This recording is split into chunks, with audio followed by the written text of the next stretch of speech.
Kapag alam mong mahal ka ng isang tao, maging responsable ka. Umalis ka na lang kung ayaw mong pangatawanan. At kung mahal mo, matuto ka manindigan. Dahil kapag ka mahal ka ng isang tao, selfless yan. Inuuna ka niyan kaysa sa nararamdaman niya. Nasasaktan yan kapag ini-ignore mo at di mo binabalik sa kanya. Minsan, lagay mo ang sapatos niya sa'yo. In other words, magka-empathy ka. Tandaan mo, hindi robot ang nagmahal sa'yo. Tao rin yan at nadudurig rin yan kapag na-mishandle ng isang tulad mo. Darating ang oras na ipaparanan sa'yo kung ano ang ginagawa mo.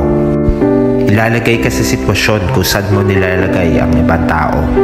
Kaya kung alam mong mahal ka, maging responsable. Our hearts beat to the city streets. We began to feel the fire.